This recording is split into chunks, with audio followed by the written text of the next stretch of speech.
엄마, 여기에 사인하세요. 둘째 딸이 무슨 계약서를 내밀며 한 말입니다. 78살 한윤경 씨.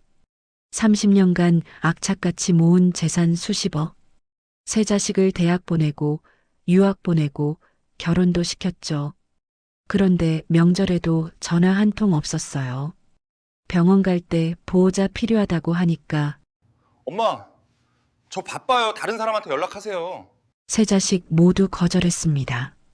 그러더니 어느 날 셋이 함께 찾아와서 계약서를 내밀었어요. 그날 밤 윤경 씨는 우연히 자식들의 단체 채팅을 보게 됩니다. 엄마, 빨리 여기 보내고 재산 나누자. 그 순간 윤경 씨는 결심했습니다. 다음 날 아침 그녀는 변호사를 만나러 갔습니다. 세 자식은 그녀를 어디로 보내려고 하는 걸까요? 사연 시작 전 무료로 할 수 있는 구독과 좋아요를 눌러주시고 어디서 듣고 계신지 댓글 남겨주시면 그곳으로 행복과 행운이 가득히 다가가기를 바라겠습니다. 제 이름은 한윤경이에요. 올해 78살입니다. 서울 근교의 조용한 단독주택에서 혼자 살고 있어요. 이 집은 꽤 넓어서 방이 5개나 되는데 요즘은 저 혼자 쓰기엔 너무 크게 느껴져요. 거실 한쪽 벽면에는 값비싼 가구들이 가지런히 놓여 있고 천장의 샹들리에는 아직도 반짝반짝 빛을 내고 있습니다. 하지만 이 집안을 채우는 건 빛이 아니라 고요함 뿐이에요. 오늘도 아침 6시에 눈을 떴어요. 나이가 들수록 잠이 줄어든다는 말이 정말 맞나 봐요. 주방으로 가서 물을 끓이며 창밖을 바라봤습니다. 이른 아침 햇살이 마당의 감나무를 비추고 있었어요. 저 나무는 제가 이 집에 이사 온 지 20년도 넘게 함께 있어준 친구예요. 혼자 차 한 잔을 마시며 오늘 할 일을 생각해 봤어요.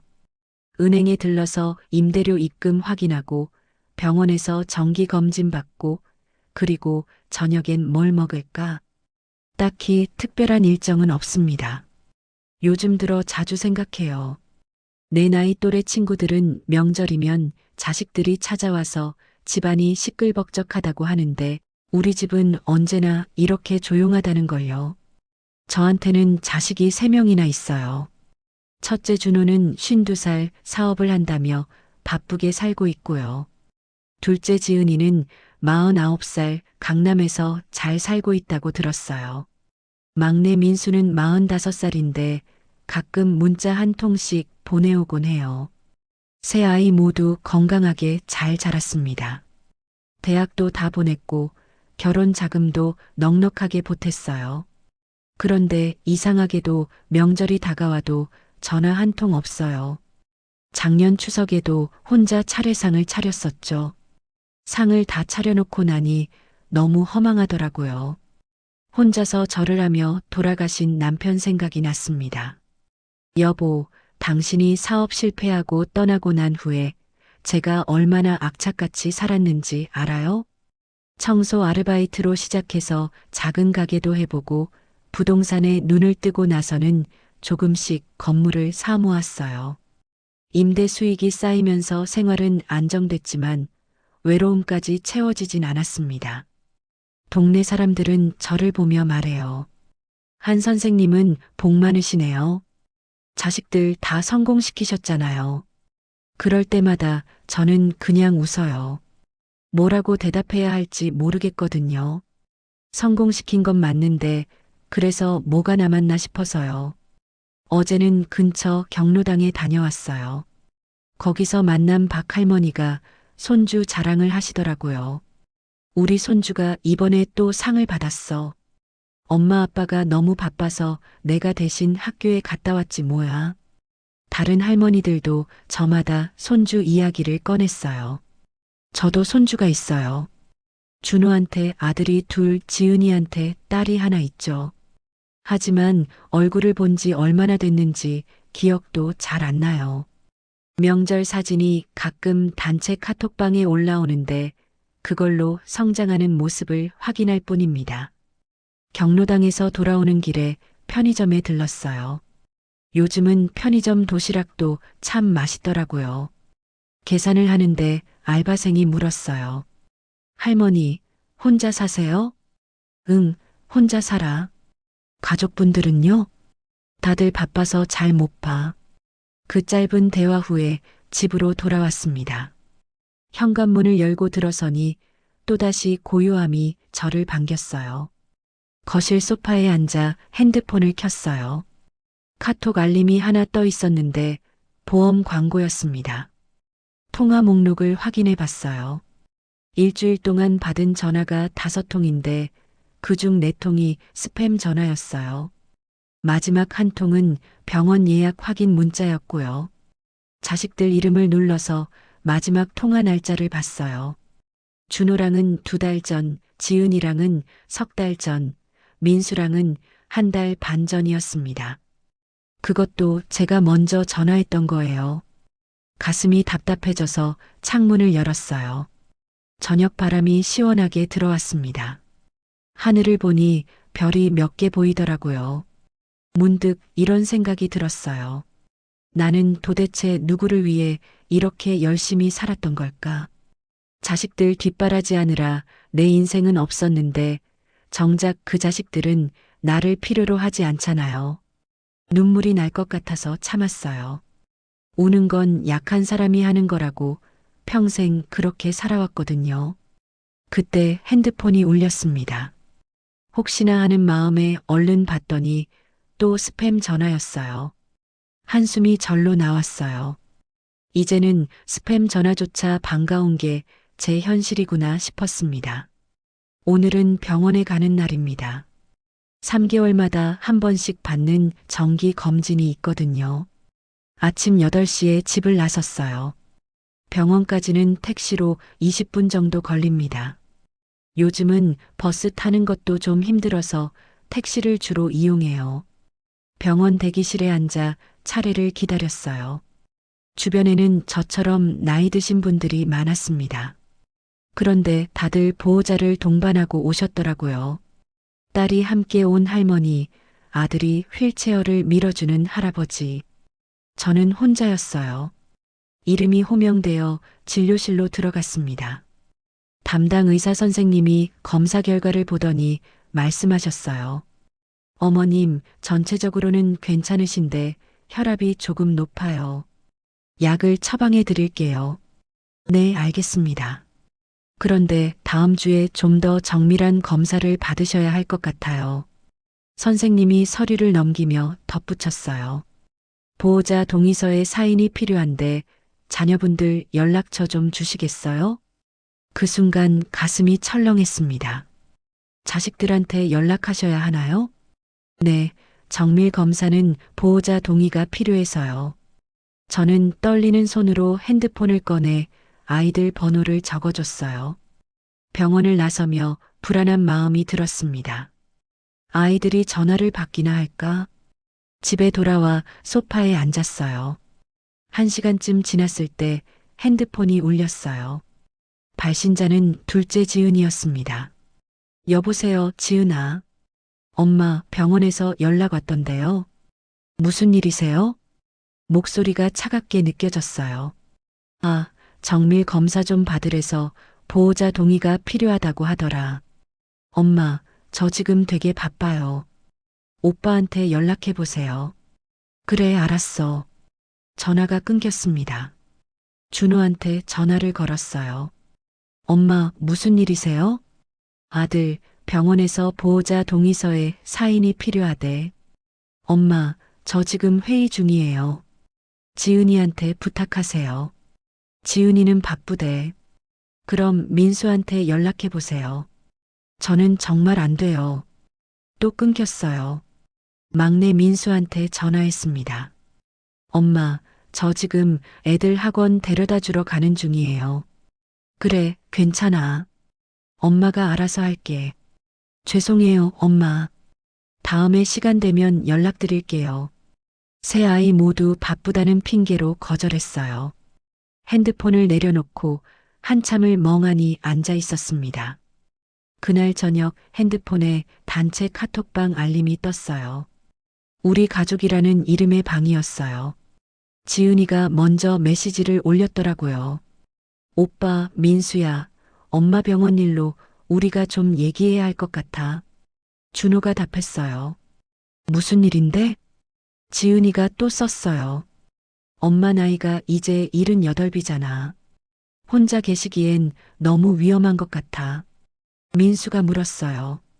그래서 요양원 알아보는 게 어때? 전문가들이 케어해주는 게 나을 것 같은데. 제 손이 떨렸어요. 요양원이라니. 준호가 답했습니다. 그것도 괜찮은 생각인데 비용이 만만치 않을 텐데. 지은이가 바로 답장을 보냈어요. 엄마 재산으로 충분히 감당 가능하잖아. 그리고 우리가 번갈아 가면서 병원 모시고 다니는 것보다 나아. 민수가 썼어요. 근데 엄마가 동의하실까? 지은이의 답장이었어요. 설득하면 되지.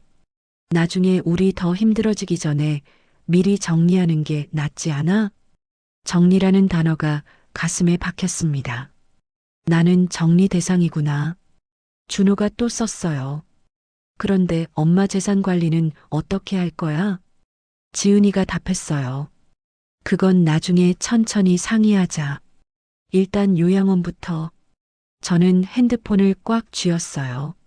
손이 부들부들 떨렸습니다. 아이들이 나를 걱정해서가 아니라 귀찮아서 요양원에 보내려는 거였어요. 더 충격적인 건 재산 이야기였습니다. 내가 아직 살아있는데 벌써 재산 관리를 논하다니. 그날 밤 잠을 이룰 수가 없었어요. 천장만 바라보며 눈물이 흘러내렸습니다. 평생 저 아이들을 위해 살았는데 남편이 사업 실패하고 떠났을 때도 저는 포기하지 않았어요. 새벽부터 밤까지 일하며 새 아이를 키웠습니다. 대학 등록금, 결혼 자금, 집 살 때 보탠 돈. 다 제가 악착같이 모은 돈이었어요. 그런데 이제 와서 나는 정리 대상이라니. 다음 날 아침 지은이한테서 전화가 왔어요. 엄마, 오늘 시간 되세요? 왜? 좋은 요양시설 하나 알아봤는데 같이 가보면 어때요? 난 요양원 안 가. 엄마, 그렇게 말씀하지 마시고 일단 보기만이라도 해요. 시설 진짜 좋대요. 지은아, 엄마는 아직 혼자 생활할 수 있어. 엄마 어제 병원에서 보호자 필요하다고 했잖아요. 우리도 각자 삶이 있어서 매번 달려갈 수가 없다고요. 목소리가 점점 날카로워졌어요. 그럼 엄마는 어쩌라고? 그러니까 전문가들한테 맡기시라는 거죠. 엄마 좋으시라고 하는 얘기예요. 내 좋으라고. 정말 내 좋으라고 하는 말일까? 알았어. 생각해 볼게. 빨리 결정하세요. 좋은 데는 대기가 길어요. 전화를 끊고 나니 온몸에 힘이 빠졌어요. 그날 오후 우연히 서랍을 정리하다가 오래된 통장을 발견했습니다. 30년 전에 만든 통장이었어요. 아이들 학비 모으려고 만든 거였죠. 페이지를 넘기며 입출금 내역을 봤어요. 5만 원, 10만 원, 30만 원. 조금씩 모았던 돈들이 기록되어 있었습니다. 그 돈으로 준호 대학 보냈고, 지은이 유학 보냈고, 민수 결혼 자금 보탰어요. 통장을 가슴에 꼭 안았습니다. 그리고 결심했어요. 더 이상 당하고만 있지 않겠다고. 내 인생, 내가 결정하겠다고. 그날 저녁 저는 인터넷으로 변호사 사무실을 검색하기 시작했습니다. 어젯밤 거의 잠을 못 잤습니다. 아이들의 단체 카톡방 메시지가 계속 머릿속을 맴돌았거든요. 정리라는 단어가 특히 가슴을 찔렀어요. 나는 이제 정리해야 할 대상이구나. 아침 7시에 일어나 세수를 했어요. 거울을 보니 눈밑이 퀭하게 내려앉아 있었습니다. 하지만 오늘은 평소처럼 행동해야 했어요. 아이들이 눈치채면 안 되니까요. 아침을 먹고 나서 서재로 갔어요. 오래된 파일 캐비닛을 열었습니다. 거기엔 지난 30년간의 모든 서류가 정리되어 있었어요. 부동산 등기부등본, 임대차 계약서, 은행잔고 증명서 하나하나 꺼내서 책상 위에 펼쳐놓았어요.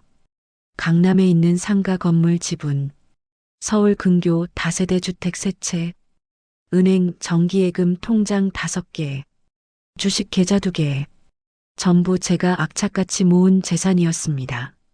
남편이 사업 실패하고 떠났을 때 빚만 남았었어요. 그때 제 나이 45살이었죠. 새 아이를 데리고 원룸에서 시작했습니다. 새벽 4시에 일어나 청소 일을 했어요. 낮에는 식당에서 설거지를 하고 저녁에는 마트에서 계산대를 봤어요. 하루에 서너 시간밖에 못 잤지만 포기하지 않았습니다. 아이들 학교 보내야 했으니까요. 조금씩 돈이 모이기 시작했어요. 5년쯤 지났을 때 작은 분식집을 인수했습니다. 그 가게를 10년 운영하며 번 돈으로 첫 부동산을 샀어요. 서울 외곽의 작은 다세대 주택이었죠. 임대 수익이 쏠쏠했습니다. 그 돈을 모아 2번째, 3번째 부동산을 샀어요. 준호가 대학 갈 때 등록금이 2천만 원 필요하다고 했어요. 엄마, 장학금 신청했는데 떨어졌어요. 걱정 마. 엄마가 마련해 줄게. 그해 여름 내내 새벽 5시까지 일했습니다. 지은이가 유학 가고 싶다고 했을 때도 마찬가지였어요. 엄마, 미국 대학원 합격했어요. 근데 학비가 얼마나 필요한데? 1년에 5천만 원쯤이요. 숨이 막혔지만 웃으며 말했어요. 축하한다. 우리 딸. 엄마가 보내줄게. 그해 겨울, 제가 아끼던 상가 건물 지분 일부를 팔았습니다. 민수가 결혼할 때는 신혼집 전세금을 보탰어요. 엄마, 전세금이 3억인데 저희가 2억밖에 없어요. 나머지는 엄마가 보태줄게. 또다시 정기예금을 깼습니다. 그렇게 평생을 아이들을 위해 살았어요. 내 옷 한 벌 제대로 사본 적이 없었습니다. 외식은 1년에 한두 번이 전부였어요. 여행은 한 번도 가본 적이 없었죠. 전부 아이들 미래를 위해 아꼈던 겁니다. 그런데 이제 와서 나는 요양원에 보낼 대상이라니. 서류들을 다시 정리하며 계산기를 두드렸어요. 현재 제 총 자산은 대략 45억 원 정도였습니다. 상가 건물 지분이 20억, 다세대 주택 3채가 15억, 현금성 자산이 10억. 적지 않은 돈이에요.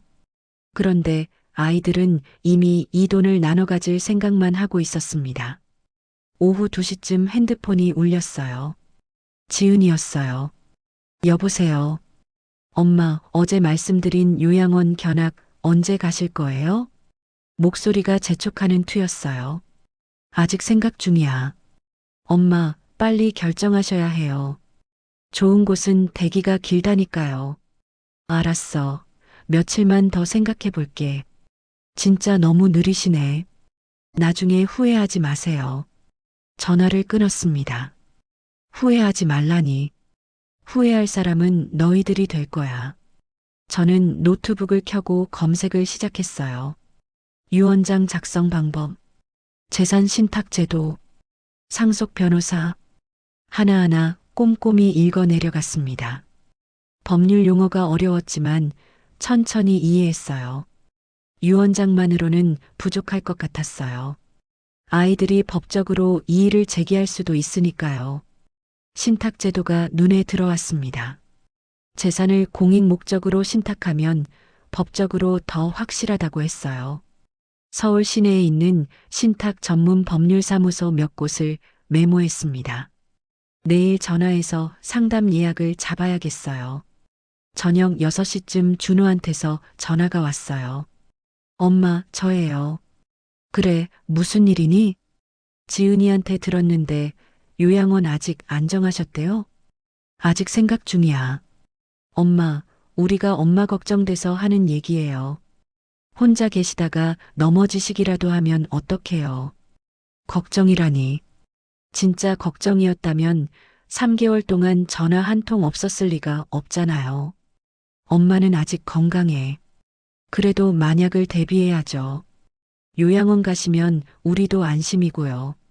너희가 안심하려고 내가 요양원에 가야 한다는 거구나. 알았어. 생각해 볼게. 빨리 결정해 주세요. 저희도 바빠서 계속 이렇게 신경 쓰기 힘들어요. 전화가 끊어졌습니다. 신경 쓰기 힘들다니. 평생 너희한테 신경 썼던 엄마 마음은 생각이나 해봤니? 밤 9시쯤 민수한테서도 연락이 왔어요. 엄마, 형이랑 누나가 요양원 얘기하던데 괜찮으세요? 민수야, 너는 어떻게 생각하니? 잠시 침묵이 흘렀어요. 솔직히 저도 잘 모르겠어요. 근데 형이랑 누나가 그게 나을 것 같대요. 너 생각은? 저는 엄마가 편하신 게 제일 좋은 것 같아요. 내 생각은 묻지도 않는구나. 그래, 알았어. 엄마, 죄송해요. 제가 형편이 나았으면 모시고 살 텐데. 괜찮아. 엄마가 알아서 할게. 전화를 끊고 혼자 중얼거렸어요. 다들 자기 변명만 하네. 그날 밤 저는 서재에서 오래된 사진첩을 꺼냈습니다. 준호 돌잔치 사진, 지은이 초등학교 입학 사진, 민수 대학 졸업 사진, 한 장 한 장 넘기며 눈물이 났어요. 이 아이들을 위해 내 인생 전부를 바쳤는데 이제 와서 나는 짐이 되어버렸구나.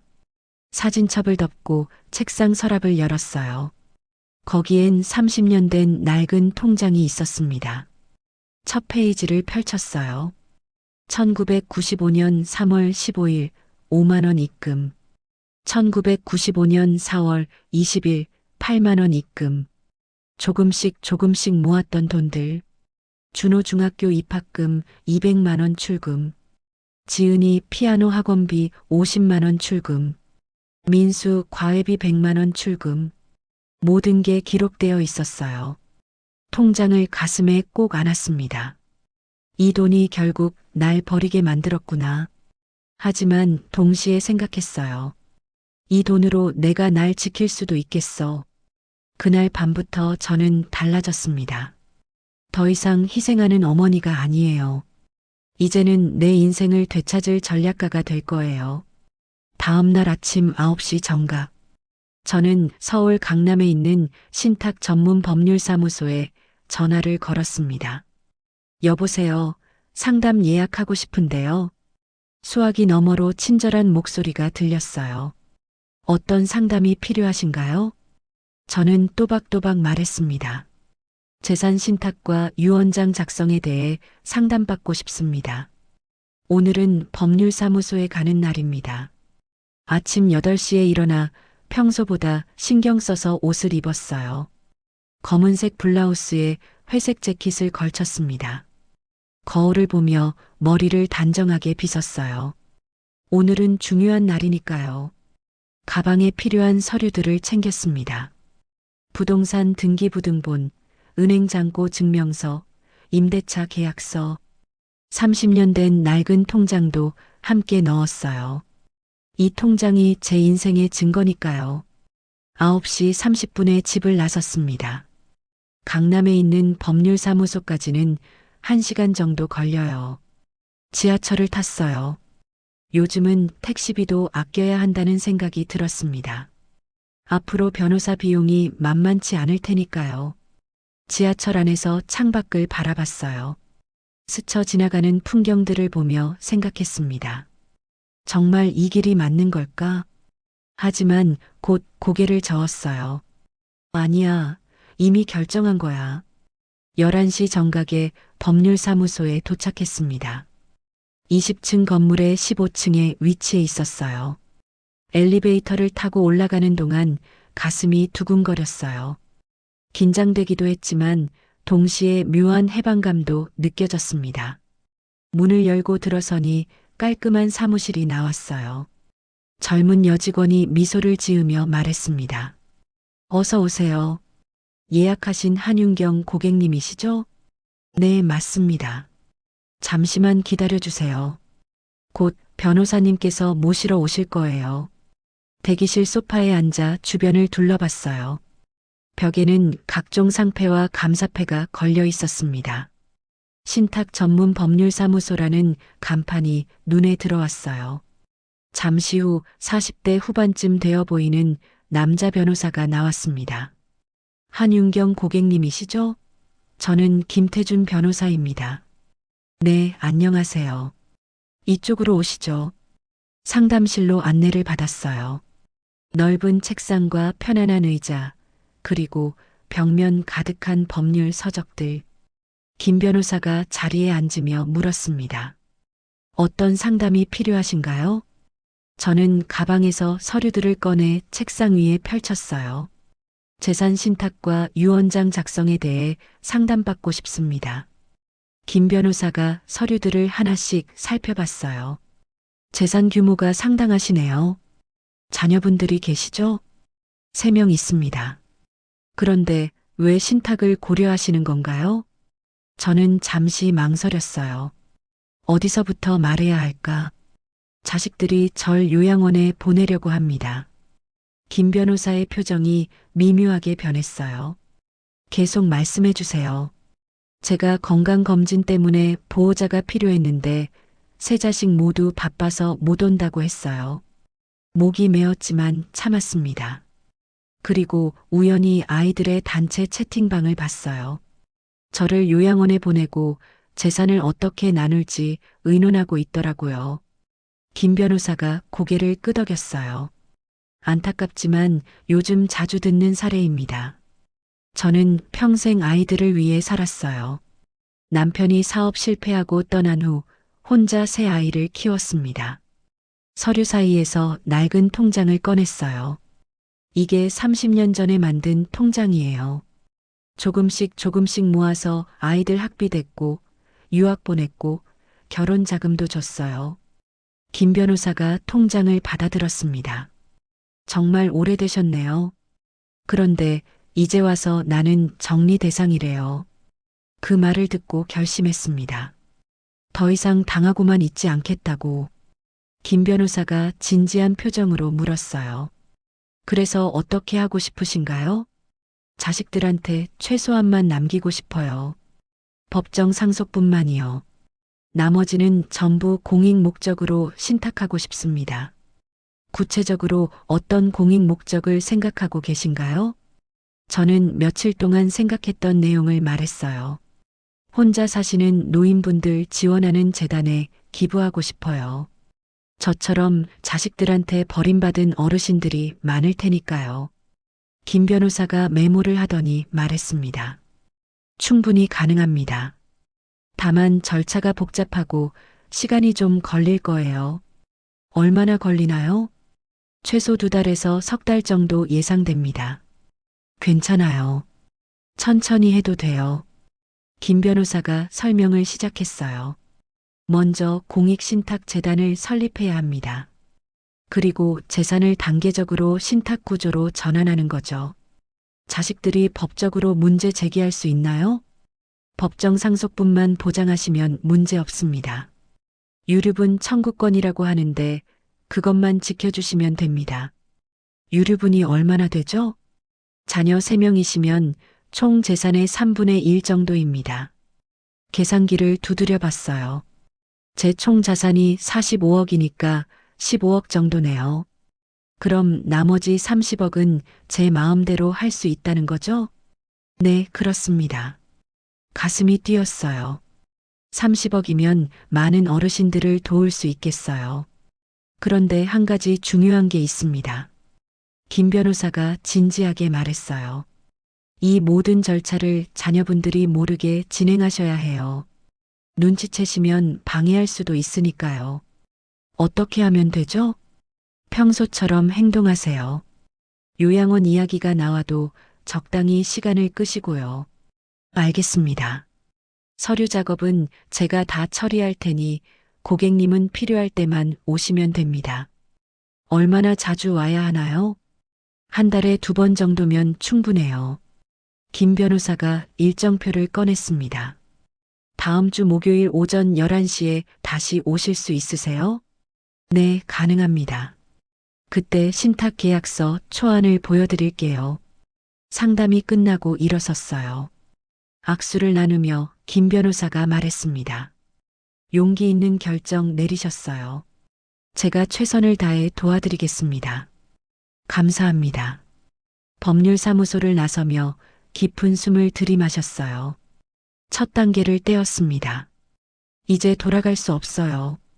지하철을 타고 집으로 돌아오는 길, 핸드폰이 울렸어요. 지은이었습니다. 여보세요. 엄마 어디세요? 집에 전화했는데 안 받으시길래. 병원 다녀오는 길이야. 거짓말이 자연스럽게 나왔어요. 혼자 다녀오셨어요? 누가 모셔드렸어야 하는 거 아니에요? 괜찮아. 혼자 다녀올 수 있어. 엄마, 그러니까 요양원 가셔야 한다니까요. 전문가들이 케어해주면 훨씬 안전하잖아요. 알았어. 생각해 볼게. 진짜 언제까지 생각만 하실 거예요? 곧 결정할게. 전화를 끊었어요. 속으로 중얼거렸습니다. 조금만 기다려, 지은아. 곧 내가 놀랄 일이 생길 거야. 집에 도착해서 소파에 앉았어요. 오늘 상담 내용을 곰곰이 되새겨봤습니다. 2달에서 석 달. 그 시간 동안 아이들 눈치 안 채게 행동해야 해요. 평소처럼 전화 받고, 평소처럼 대답하고, 속으로는 착착 준비를 진행하면서요. 저녁을 먹고 서재로 갔어요. 노트북을 켜고 노인복지재단을 검색했습니다. 혼자 사시는 어르신들 식사 지원하는 곳, 의료비 도와주는 곳, 말벗 서비스 제공하는 곳, 여러 재단의 활동 내역을 읽어 내려갔어요. 마음이 따뜻해졌습니다. 내 돈이 이런 곳에 쓰인다면 의미가 있겠어요. 자식들 명품 가방 사주는 것보다 훨씬 가치 있는 일이죠. 밤 10시쯤 준호한테서 전화가 왔어요. 엄마, 저예요. 그래, 무슨 일이니? 지은이한테 들었는데 오늘 병원 혼자 다녀오셨대요? 응, 큰일 아니었어. 엄마, 위험해요. 혼자 다니시다가 넘어지시기라도 하면 어떡해요. 괜찮아, 조심할게. 정말 요양원 진지하게 고려해 보세요. 우리도 걱정돼서 밤에 잠이 안 와요. 거짓말. 너희가 걱정하는 건 나의 안전이 아니라 재산이잖아. 알았어. 다음 주에 한번 가볼게. 정말요? 약속하시는 거예요? 그래, 가볼게. 다행이다. 제가 같이 가드릴게요. 아니야, 혼자 가볼게. 너 바쁘잖아. 그래도 괜찮아. 엄마가 알아서 할게. 전화를 끊고 미소를 지었어요. 요양원 구경은 가줄 수 있죠. 어차피 안 갈 건데 뭐. 시간만 끌면 돼요. 그 사이에 신탁 절차는 착착 진행될 테니까요. 그날 밤 침대에 누워 천장을 바라봤습니다. 처음으로 마음이 편안했어요. 평생 누군가를 위해 걱정하고 희생했는데, 이제는 나를 위해 뭔가를 하고 있다는 게 신기했습니다. 눈을 감으며 생각했어요. 이제 시작이야, 윤경아. 내 인생, 내가 지켜. 법률사무소 상담을 받은 지 2주일이 지났습니다. 그 사이 아이들은 더 자주 연락을 해왔어요. 특히 지은이가 그랬죠. 거의 이틀에 한 번씩 전화가 왔습니다. 엄마, 요양원은 언제 가보실 거예요? 엄마, 건강은 어떠세요? 엄마, 혼자 계시면 위험하잖아요. 말은 걱정하는 것 같지만 속내가 다 보였어요. 빨리 요양원에 보내고 재산 정리하고 싶은 거겠죠. 저는 평소처럼 대답했습니다. 곧 가볼게. 생각해보고 있어. 조금만 더 기다려줘. 시간을 끄는 거예요. 김태준 변호사님이 그러라고 했으니까요. 오늘은 목요일입니다. 법률사무소에 2번째로 가는 날이에요. 아침 9시에 일어나 샤워를 했어요. 옷장을 열고 어제 다려둔 남색 원피스를 꺼냈습니다. 거울 앞에 서서 머리를 단정하게 빗었어요. 립스틱도 살짝 발랐습니다. 가방에 도장과 신분증을 챙겼어요. 오늘은 서류에 사인해야 한다고 했거든요. 10시에 집을 나섰습니다. 이번에도 지하철을 탔어요. 강남역에서 내려 법률사무소까지 걸었습니다. 10분 정도 걸리는 거리였어요. 길을 걷는 동안 주변을 둘러봤어요. 바쁘게 오가는 사람들, 높은 빌딩들, 모두가 자기 인생을 살아가고 있구나 싶었습니다. 나도 이제 내 인생을 살 거야. 법률사무소에 도착했어요. 엘리베이터를 타고 15층으로 올라갔습니다. 김 변호사님이 반갑게 맞아주셨어요. 어서 오세요, 한 고객님. 안녕하세요. 상담실로 들어가니 책상 위에 두꺼운 서류 뭉치가 놓여 있었어요. 신탁 계약서 초안입니다. 한번 살펴보시죠. 김 변호사님이 서류를 펼쳐 보이며 설명하기 시작했어요. 먼저 공익재단 설립 서류입니다. 재단 이름은 홀로서는 어르신 돕기 재단으로 정했어요. 좋네요. 이 재단에 고객님 재산의 3분의 1을 신탁하는 겁니다. 30억이죠? 네, 맞습니다. 나머지 15억은 자녀분들 법정 상속분으로 남겨두고요. 서류를 넘기며 하나하나 확인했어요. 복잡한 법률 용어들이 빼곡했지만 천천히 읽어 내려갔습니다. 여기 보시면 신탁 재산의 사용 목적이 명시되어 있어요. 김 변호사님이 한 페이지를 가리켰어요. 독거노인 식사 지원, 의료비 지원, 주거 환경 개선, 말벗 서비스 제공. 제가 원했던 내용들이 정확히 적혀 있었어요. 완벽해요. 그리고 이 부분이 중요합니다. 김 변호사님이 또 다른 페이지를 펼쳤어요. 신탁은 고객님 생전에도 효력이 발생합니다. 지금 당장 시작되는 거죠. 그럼 아이들이 알게 되는 거 아닌가요? 아니요. 신탁 등기는 되지만 일반인은 조회할 수 없어요. 변호사나 법원 명령이 있어야 볼 수 있습니다. 안도의 한숨이 나왔어요. 다행이네요. 다만 고객님께서 돌아가신 후에 유언장이 공개되면 그때 알게 되겠죠. 그때는 상관없어요. 이미 다 끝난 일이니까요. 김 변호사님이 고개를 끄덕였습니다. 여기 사인하시면 됩니다. 도장을 꺼내 서류에 하나하나 찍어 나갔어요. 첫 장, 두 번째 장, 세 번째 장. 총 20군데에 도장을 찍었습니다. 마지막 장에 도장을 찍는 순간 가슴이 뛰었어요. 이제 정말 돌이킬 수 없는 거야. 수고하셨습니다. 이제 등기 절차만 남았어요. 얼마나 걸리나요? 2주일 정도 예상됩니다. 그럼 다음에 또 와야 하나요? 네, 2주일 후에 한 번 더 오시면 됩니다. 그때 최종 확인하시고 끝나는 거예요. 상담을 마치고 법률사무소를 나섰어요. 엘리베이터를 타고 1층으로 내려오는 동안 묘한 기분이 들었습니다. 후련하면서도 약간 떨렸어요. 정말 잘하는 건가? 하지만 곧 고개를 저었어요. 아니야, 이게 맞아. 빌딩을 나서자 핸드폰이 울렸어요. 준호였습니다. 여보세요. 엄마, 지금 어디세요? 밖에 나왔어. 왜? 혹시 시간 되시면 저랑 점심 드실래요? 깜짝 놀랐어요.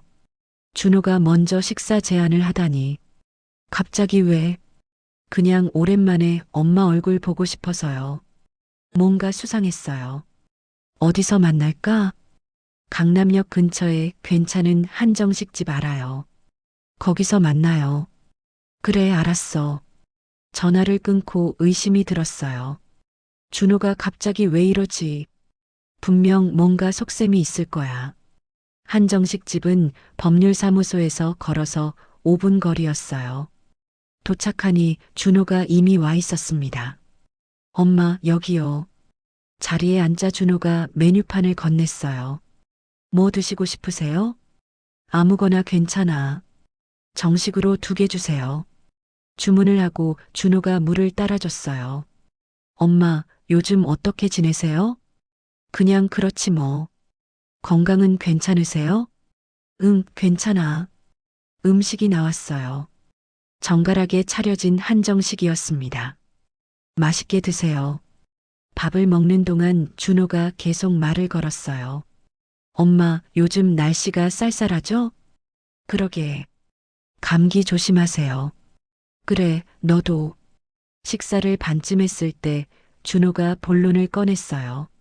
엄마, 사실 오늘 드릴 말씀이 있어서 모셨어요.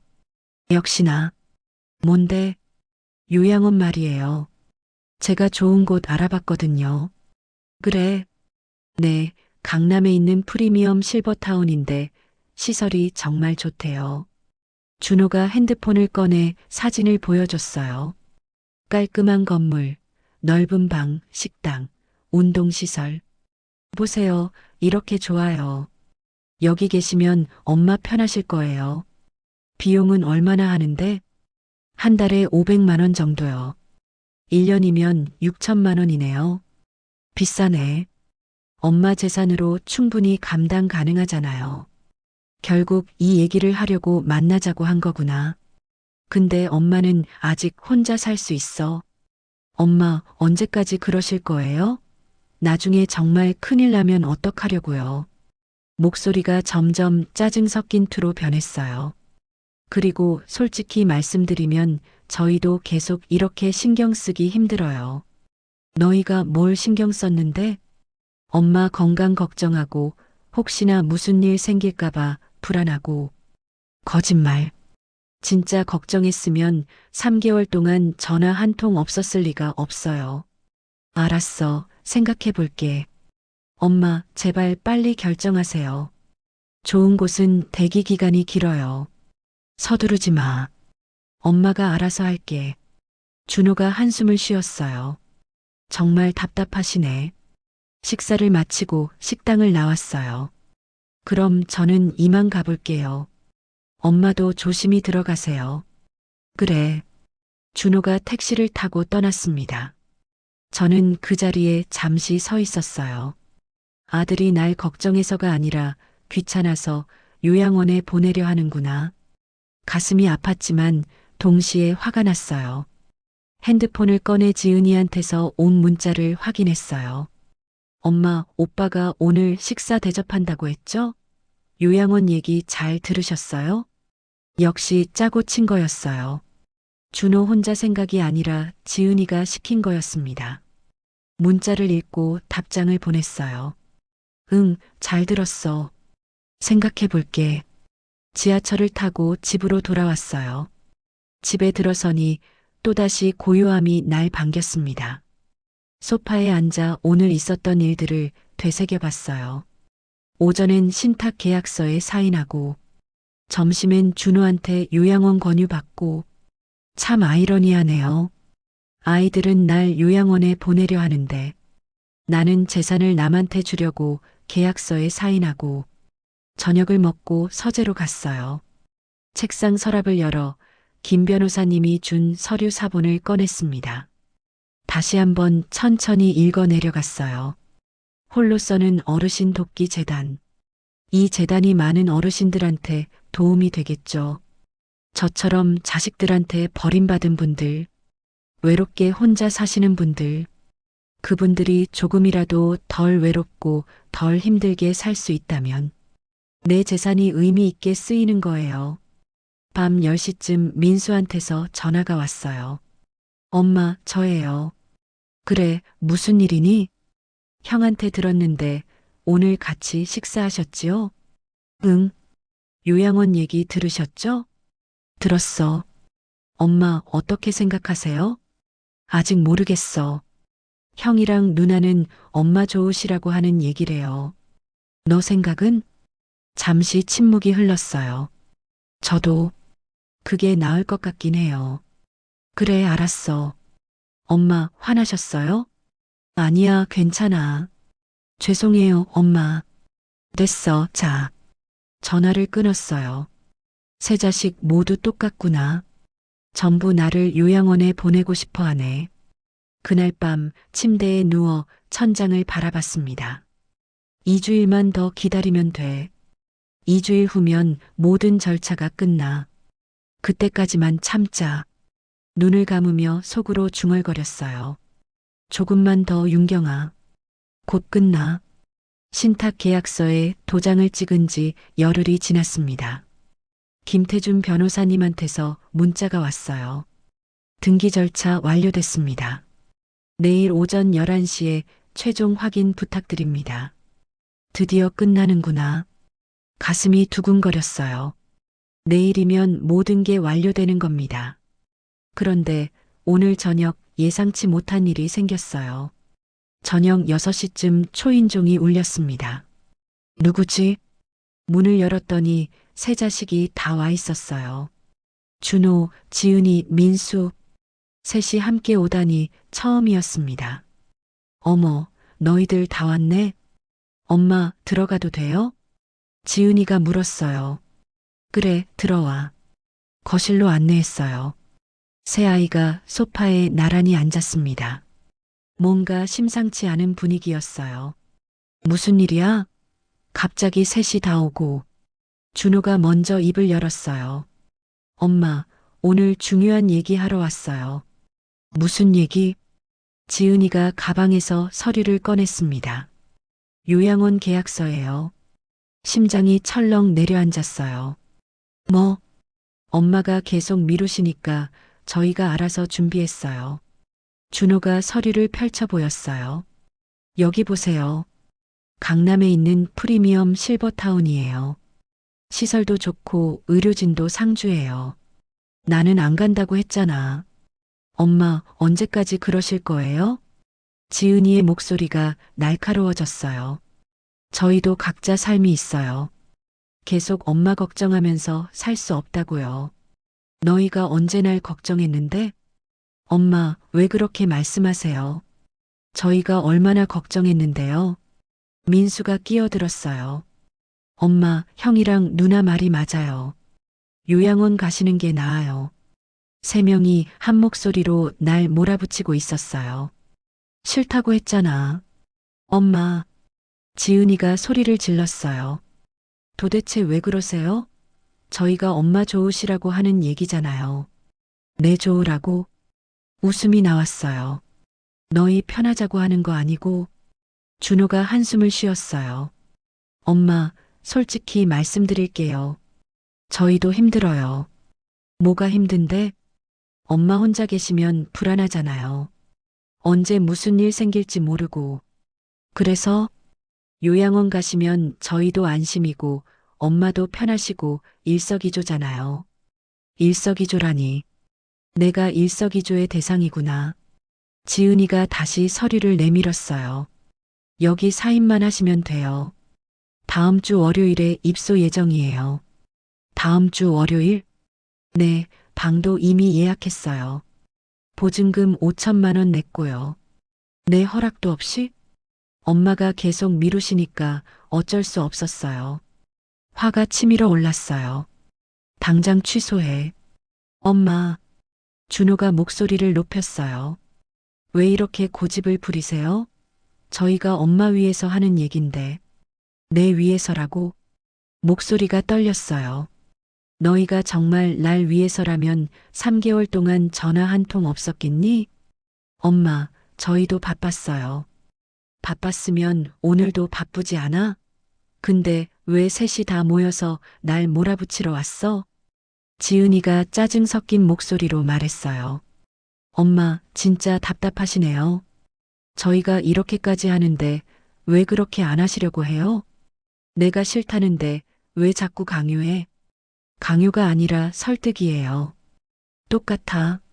민수가 조심스럽게 말했어요. 엄마, 일단 한번 가보시기만 해요. 마음에 안 드시면 안 가시면 되잖아요. 너희 진짜 목적이 뭐야? 무슨 소리세요? 준호가 어이없다는 듯 물었어요. 요양원에 날 보내고 나서 뭐 할 건데? 엄마가 편히 지내시길 바라는 거죠. 거짓말. 서랍을 열어 핸드폰을 꺼냈어요. 단체 카톡방 화면을 캡처해 둔 걸 보여줬습니다. 이게 뭐야? 새 아이의 얼굴이 굳었어요. 화면에는 그날의 대화 내용이 고스란히 담겨 있었어요. 엄마 요양원 보내고 재산 어떻게 나눌지 의논하던 거 말이야. 그건 지은이가 말을 더듬었어요. 엄마, 오해해요. 뭘 오해해? 여기 분명히 써 있잖아. 정리하자고.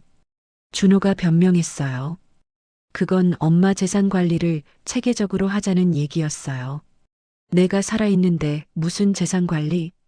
목소리가 점점 커졌어요. 너희는 이미 날 죽은 사람 취급하고 있었구나. 엄마, 그게 아니에요. 그럼 뭔데? 아무도 대답하지 못했어요. 침묵이 흘렀습니다. 지은이가 먼저 입을 열었어요. 솔직히 말씀드릴게요. 말해봐. 엄마 재산이 40억이 넘잖아요. 그래서 그 돈을 그냥 두는 것보다 미리 정리하는 게 나을 것 같아서요. 미리 정리? 증여세 절세도 하고 저희 세 명한테 공평하게 나누고. 준호가 거들었어요. 엄마, 어차피 나중에 저희한테 올 재산이잖아요. 귀를 의심했어요. 어차피 나중에 자기들 거라고? 그래, 맞아. 어차피 너희 거지.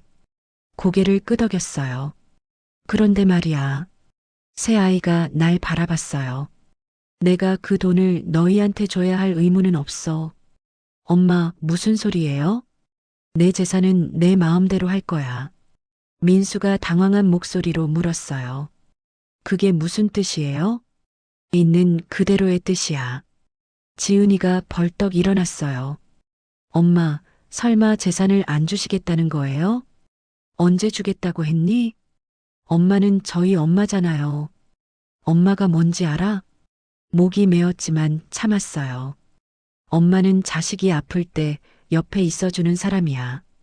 자식 걱정에 잠 못 이루는 사람이고, 저희도 엄마 걱정해요. 거짓말하지 마. 너희가 걱정하는 건 내가 아니라 내 통장이잖아. 준호가 화난 목소리로 말했어요. 엄마, 너무하시네요. 저희가 얼마나? 너 결혼할 때 2억 보탰어. 지은이 유학 보낼 때 5천만 원씩 4년 동안 보냈지.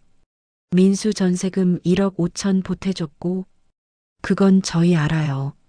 알면서도 이래? 눈물이 나올 것 같았지만 꾹 참았어요. 평생 너희 위에 산 엄마한테 이게 보답이야? 지은이가 소리쳤어요. 엄마도 너무하세요. 자식한테 재산 물려주는 건 당연한 거잖아요. 당연한 게 어딨어? 다른 집은 다 그래요. 난 다른 집 엄마가 아니야. 준호가 냉정하게 말했어요. 엄마, 법적으로 저희한테 상속권이 있어요. 알아, 유류분 청구권. 새 아이가 놀란 표정을 지었어요. 엄마가 그걸 어떻게 아세요? 내가 바보인 줄 알았어? 서류 가방에서 종이 한 장을 꺼냈어요. 이게 뭐예요? 지은이가 물었어요. 법률 상담 받은 내역서야. 법률 상담을 왜 받으세요? 내 재산 내가 어떻게 처리할지 알아보려고. 준호의 얼굴이 새하얘졌어요. 엄마, 설마. 응, 내 생각이 맞아. 숨을 크게 들이마셨어요. 나는 너희한테 법정 상속분만 줄 거야. 나머지는 다른 데 쓸 거고. 다른 데가 어디예요? 그건 나중에 알게 될 거야. 지은이가 비명을 질렀어요. 엄마, 미쳤어요? 그 많은 돈을 남한테 준다고요? 남이 아니야. 정말 도움이 필요한 사람들한테 주는 거지. 저희는 엄마 자식인데요. 자식이면 다야? 자식 노릇 안 하면서 자식 대접받으려고? 민수가 눈물을 글썽이며 말했어요. 엄마, 저희가 뭘 잘못했어요? 잘못? 한숨이 나왔어요. 너희는 잘못한 게 없어. 그냥 엄마를 사랑하지 않았을 뿐이지. 사랑해요. 사랑하는 사람을 요양원에 보내. 허락도 없이 계약하고. 아무도 대답하지 못했어요. 이제 그만 가봐. 난 피곤해. 준호가 일어서며 말했어요. 엄마, 후회하실 거예요. 후회는 너희가 할 거야. 법적으로 대응하겠어요. 해봐. 난 이미 변호사랑 다 상의했어. 새 아이가 황급히 집을 나갔어요. 문이 닫히는 소리가 크게 울렸습니다. 그 순간 다리에 힘이 풀렸어요. 소파에 주저앉았어요. 온몸이 떨렸습니다. 방금 무슨 일이 있었던 거지? 내가 정말 내 자식들한테 저런 말을 한 거야? 눈물이 쏟아졌어요. 참고 참았던 눈물이 터져 나왔습니다. 한참을 울었어요. 가슴이 너무 아팠어요. 이렇게 될 줄 알았으면 차라리 모르고 사는 게 나았을까? 아니야. 고개를 저었어요. 알아서 다행이야. 진실을 알았으니 내 인생을 되찾을 수 있는 거야. 눈물을 닦고 핸드폰을 꺼냈어요. 김태준 변호사님한테 문자를 보냈습니다. 내일 약속 꼭 지킬게요. 11시에 뵙겠습니다. 답장이 바로 왔어요. 네, 기다리겠습니다. 핸드폰을 내려놓고 창밖을 바라봤어요. 밤하늘에 별이 몇 개 보였습니다. 내일이면 모든 게 끝나. 내일이면 진짜 내 인생이 시작되는 거야.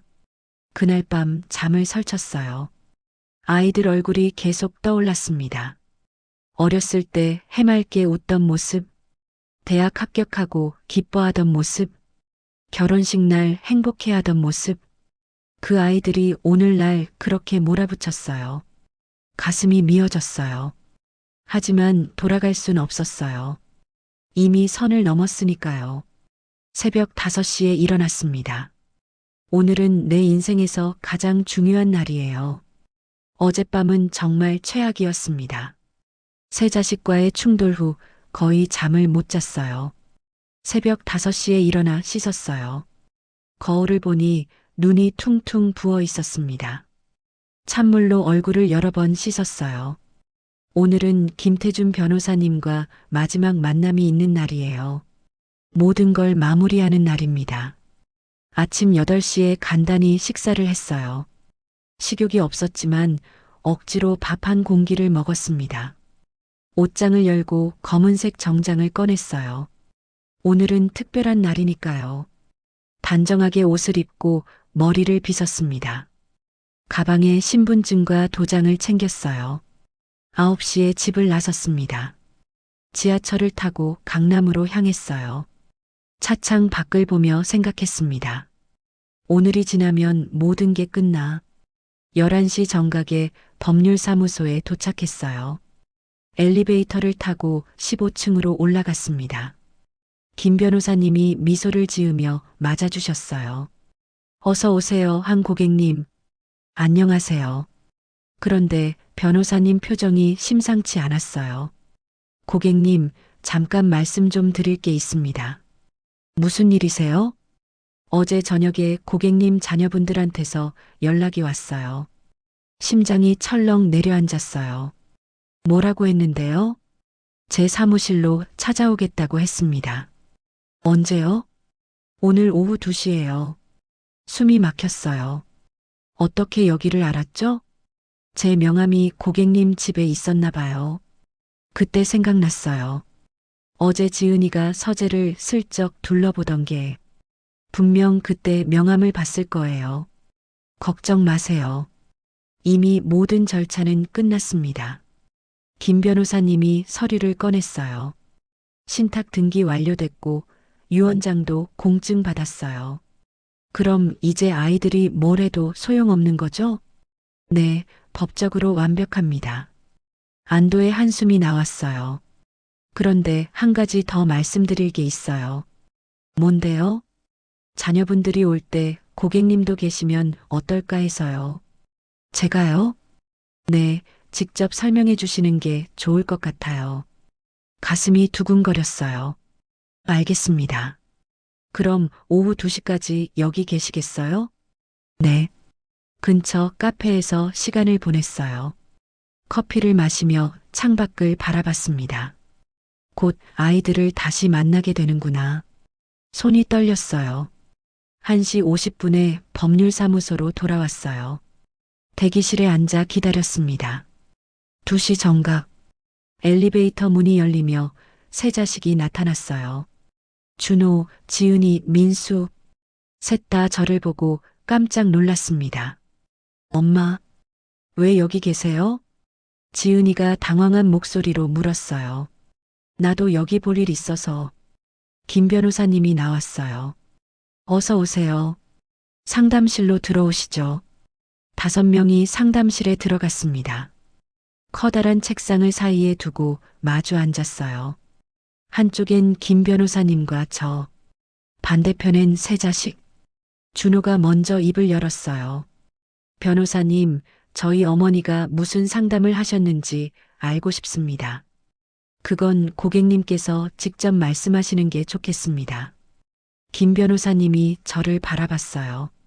숨을 크게 들이마셨습니다. 너희한테 할 말이 있어. 새 아이가 날 쳐다봤어요. 나는 재산 신탁 절차를 완료했어. 신탁이요? 지은이가 되물었어요. 그게 무슨 뜻이에요? 내 재산 30억을 공익재단에 신탁했다는 뜻이야. 뭐라고요? 준호가 벌떡 일어났어요. 30억을요? 그래, 30억. 미쳤어요? 그게 얼마인데? 알아, 내 재산이니까. 민수가 떨리는 목소리로 물었어요. 그럼 저희한테는요? 너희한테는 법정 상속분만 줄 거야. 15억을 셋이 나눠 가져. 1인당 5억이요? 지은이가 비명을 질렀어요. 45억 중에 5억만요? 그래. 왜요? 왜 그러시는 거예요? 목소리가 떨렸지만 또박또박 말했어요. 너희가 날 요양원에 보내려고 했잖아. 그건 엄마 위해서. 거짓말하지 마. 너희 편하자고 한 거잖아. 준호가 책상을 쾅 쳤어요. 이건 법적으로 문제 있어요. 김 변호사님이 침착하게 말했어요. 문제 없습니다. 유류분은 충분히 보장됐습니다. 유류분이 뭐예요? 법적으로 자녀가 받을 수 있는 최소한의 상속분입니다. 총 재산의 3분의 1이죠. 지은이가 계산기를 두드렸어요. 45억의 3분의 1이면 15억. 맞네요. 그럼 우리가 법적으로 뭘 할 수 있는 게 없다는 거예요? 네, 없습니다. 준호가 저를 노려봤어요. 엄마, 이게 자식한테 할 짓이에요? 너희가 엄마한테 한 짓은? 저희가 뭘 했는데요? 3개월 동안 전화 한 통 없었어.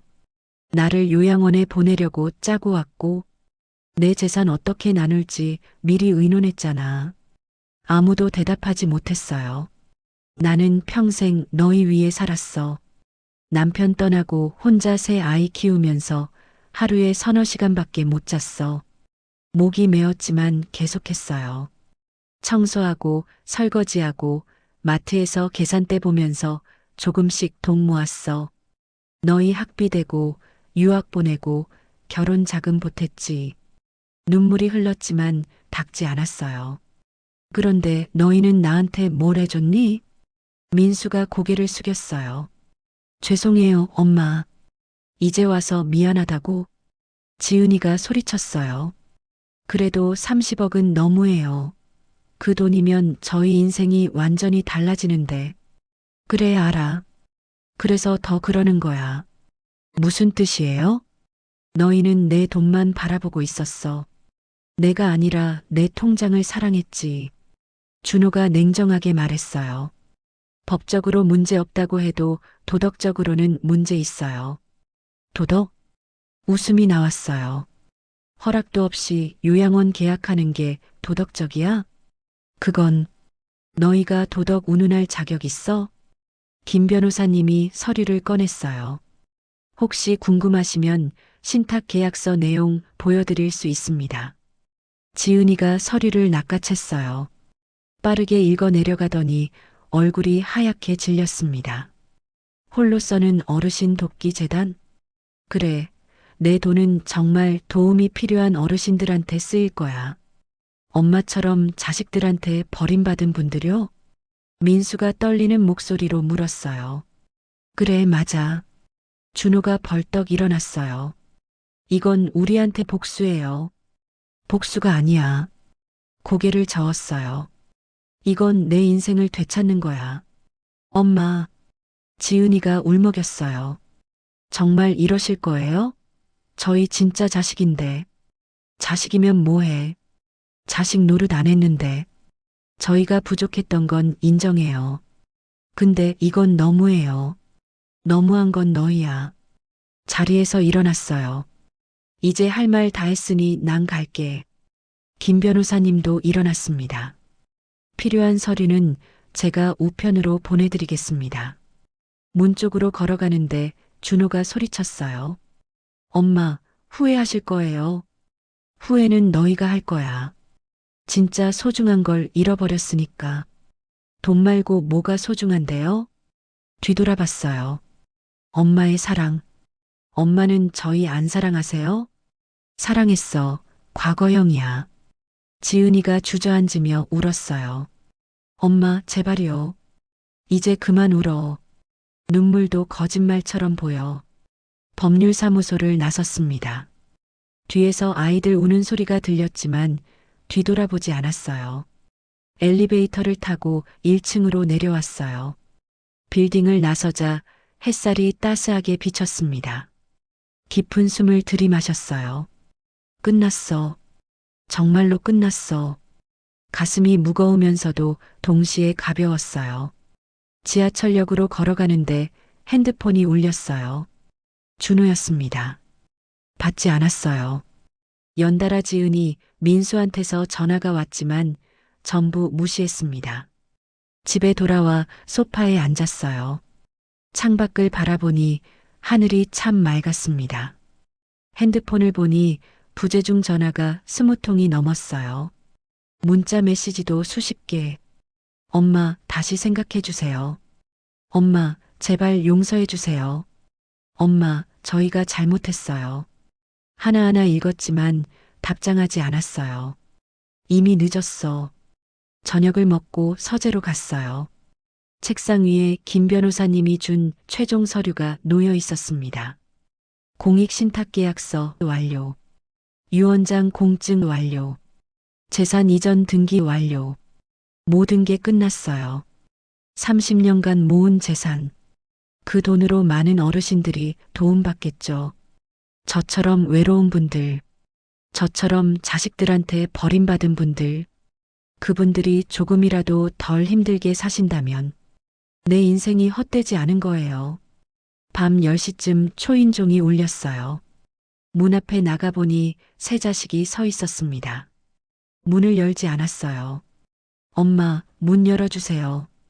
준호가 애원했어요. 엄마, 저희 정말 잘못했어요. 지은이가 울먹였어요. 엄마, 제발요. 민수도 빌었어요.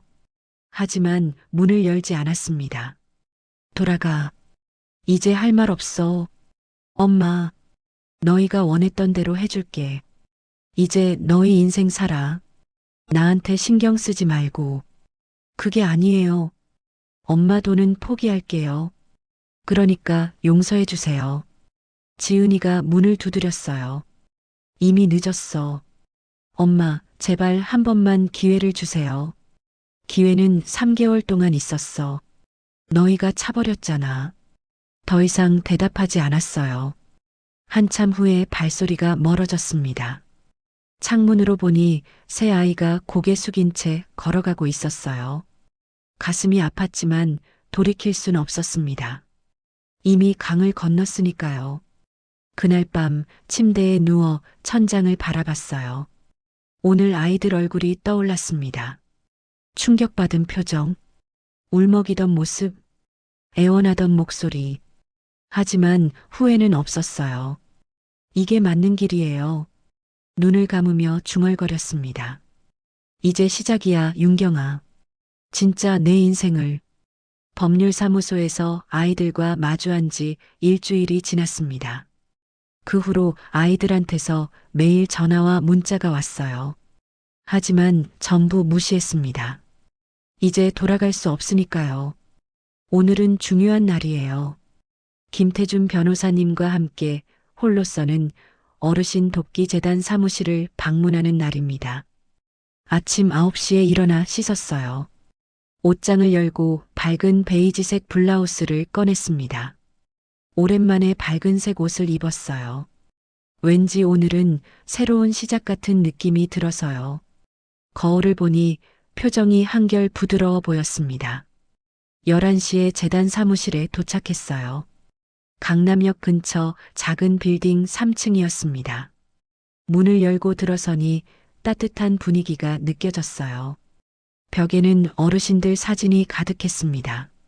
식사 지원 받으시는 모습, 건강 검진 받으시는 모습, 웃으며 대화하시는 모습. 어서 오세요. 40대 중반쯤 되어 보이는 여자분이 나왔어요. 안녕하세요. 저는 한윤경입니다. 아, 한윤경 후원자님이시군요. 저는 재단 이사 박미선입니다. 악수를 나눴어요. 이쪽으로 오시죠. 사무실로 안내받았습니다. 김태준 변호사님도 이미 와 계셨어요. 고객님 오셨군요. 네, 변호사님. 자리에 앉자 박미선 이사님이 말씀하셨어요. 먼저 큰 후원에 진심으로 감사드립니다. 아니에요. 제가 감사하죠. 30억이라는 큰 금액이 많은 어르신들한테 큰 도움이 될 겁니다. 자료를 펼쳐 보여주셨어요. 현재 저희 재단에서 돕고 있는 어르신이 250분이세요. 그렇게 많으세요? 네, 대부분 혼자 사시는 분들이고요. 자녀와 연락이 끊긴 분들도 많으세요. 가슴이 먹먹해졌어요. 나만 그런 게 아니었구나. 이 후원금으로 어르신들한테 어떤 도움을 드릴 수 있나요? 일단 식사 지원을 확대할 수 있어요. 하루 2끼씩 제공하고 있는데 3끼로 늘릴 수 있죠. 그렇군요. 그리고 의료비 지원도 가능합니다. 병원비 때문에 치료 포기하시는 분들이 많거든요. 얼마나 많은 분들을 도울 수 있을까요? 30억이면 10년 동안 500명 이상 지원 가능합니다. 500명, 10년. 제 재산이 그렇게 많은 분들한테 도움이 된다니. 말벗 서비스도 확대할 계획이에요. 말벗 서비스요? 네, 혼자 사시는 어르신들이 제일 힘들어 하시는 게 외로움이거든요. 알아요.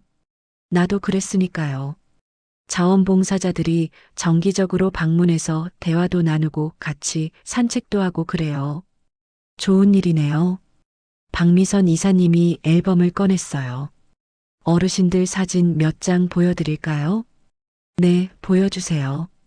첫 장을 넘기니 할머니 한 분이 보였어요. 이분은 김순자 할머니세요. 82살이시고요. 사진 속 할머니는 밥상 앞에 앉아 환하게 웃고 계셨어요. 자녀분들이 10년 전에 연락을 끊으셨대요. 혼자 월세방에서 사시다가 저희 재단을 알게 되셨죠. 지금은요? 식사 지원 받으시고 일주일에 2번 말벗 서비스도 받으세요. 많이 밝아지셨어요. 다음 장을 넘겼어요. 할아버지 한 분이 보였습니다. 이분은 이철수 할아버지. 75살이세요. 무슨 사연이 있으세요? 자녀 둘 다 외국으로 이민 가셨대요. 1년에 한 번 전화 오는 게 전부라고 하시더라고요. 가슴이 아팠어요. 내 이야기 같아서요. 지금은 저희 재단에서 운영하는 공동 거주 시설에 계세요. 다른 어르신들이랑 같이 지내시니까 외롭지 않으시대요. 한 장 한 장 넘기며 어르신들 이야기를 들었어요. 모두 저와 비슷한 처지였습니다. 평생 자식 위에 살았는데 이제 와서 혼자가 된 분들, 이분들한테 제 돈이 쓰인다니 기쁘네요. 후원자님 덕분에 정말 많은 분들이 도움받으실 거예요. 박미선 이사님이 서류를 꺼냈어요. 혹시 재단 운영에 대해 의견 있으시면 말씀해 주세요. 의견이요? 네, 큰 후원자시니까 어떤 방향으로 사용됐으면 좋겠는지요. 잠시 생각했어요. 가족한테 버림받은 어르신들한테 우선 지원해 주셨으면 좋겠어요. 알겠습니다. 그리고 돈만 주는 게 아니라 마음의 위로도 함께요. 그 부분 정말 중요하죠. 김태준 변호사님이 말씀하셨어요. 고객님, 재단 이사진에 참여하실 생각은 없으세요? 제가요? 네, 후원자이자 이사로 활동하시면 재단 운영에도 의견 내실 수 있어요. 박미선 이사님도 거들었어요. 저희도 그러면 정말 좋겠어요. 어르신들 마음을 제일 잘 아시는 분이잖아요. 고민이 됐어요. 하지만 곧 고개를 끄덕였습니다. 좋아요, 해볼게요. 감사합니다. 재단 사무실을 나서며 가슴이 따뜻해졌어요. 내 돈이 정말 의미 있게 쓰이는구나. 오후 2시쯤 집에 돌아왔어요. 소파에 앉아 창밖을 바라봤습니다. 햇살이 따스하게 비쳤어요. 핸드폰을 보니 또 부재중 전화가 여러 통 있었어요. 준호, 지은이, 민수. 하지만 이제는 마음이 흔들리지 않았습니다. 저녁 6시쯤 짐을 정리하기 시작했어요. 이 집을 떠날 준비를 하는 거예요. 김태준 변호사님이 추천해준 고급 실버타운이 있었어요. 강남에서 조금 떨어진 곳인데 시설도 좋고 프로그램도 다양하대요. 혼자 이 큰 집에 사는 것보다 나을 것 같았어요. 옷장을 정리하다가 오래된 사진첩이 나왔습니다. 펼쳐보니 아이들 어렸을 때 사진들이었어요. 준호가 초등학교 입학하던 날, 지은이가 피아노 발표회 나가던 날, 민수가 자전거 처음 배우던 날. 그때는 정말 행복했었죠. 아이들 웃음소리가 집안 가득했고, 나도 엄마로서 보람 있었고, 언제부터 이렇게 됐을까? 한참을 사진을 보다가 앨범을 닫았어요. 과거는 과거일 뿐이에요. 이제는 미래를 봐야죠. 밤 10시쯤 정리를 마쳤습니다. 내일이면 이사 짐센터가 와요. 필요한 것만 챙겨서 실버타운으로 갈 거예요. 침대에 누워 천장을 바라봤어요. 이 집에서 지내는 마지막 밤이에요. 20년을 살았던 집, 아이들 키웠던 집. 하지만 이제는 추억만 남은 공간입니다. 눈을 감으며 생각했어요. 내일부터는 새로운 시작이야. 다음 날 아침 7시에 일어났어요. 마지막으로 집안을 둘러봤습니다. 거실, 부엌, 서재, 침실. 모든 방을 천천히 걸으며 작별 인사를 했어요. 고마웠어, 이 집. 9시에 이사 짐센터가 왔어요. 많지 않은 짐을 차에 실었습니다. 옷 몇 벌, 책 몇 권, 사진첩 하나. 그게 전부였어요. 10시에 실버타운에 도착했습니다. 넓은 정원이 있는 깔끔한 건물이었어요. 로비로 들어서니 직원이 반갑게 맞아줬어요. 어서 오세요, 한윤경 어르신. 안녕하세요. 3층 305호가 배정되셨어요. 안내해 드릴게요. 엘리베이터를 타고 3층으로 올라갔어요. 복도를 걷는데 다른 어르신들이 보였습니다. 서로 인사하며 지나가시더라고요. 여기 계신 분들이 다들 친절하세요. 그렇군요. 식사는 1층 식당에서 하시고요. 프로그램도 다양해요. 요가, 수채화, 노래교실, 영화 감상. 좋네요. 방에 도착했어요. 문을 열자 밝은 햇살이 들어오는 깔끔한 공간이 나타났습니다. 원룸 구조인데 화장실도 있고 작은 부엌도 있었어요. 창문 너머로 정원이 보였어요. 마음에 드세요? 네, 좋아요. 짐을 풀기 시작했어요. 옷장에 옷을 걸고 책장에 책을 꽂고 책상 위에 사진첩을 놓았습니다. 오후 1시쯤 정리를 마쳤어요. 점심 먹으러 1층 식당으로 내려갔습니다. 식당에는 어르신들이 여러 계셨어요. 여기 앉으세요. 한 할머니가 손짓하셨어요. 감사합니다. 자리에 앉으니 다른 분들도 인사하셨어요. 새로 오셨어요? 네, 오늘 입주했어요. 어디서 오셨어요? 강남 쪽에서요. 아, 저도 강남에서 살았어요. 자연스럽게 대화가 이어졌습니다. 다들 저처럼 혼자 사시던 분들이었어요. 하지만 여기서는 외롭지 않대요. 같이 식사하고, 같이 프로그램 참여하고, 같이 산책하니까요. 식사를 마치고 정원을 산책했어요. 꽃이 활짝 피어 있었습니다. 벤치에 앉아 하늘을 바라봤어요. 참 맑은 하늘이에요. 핸드폰이 울렸어요.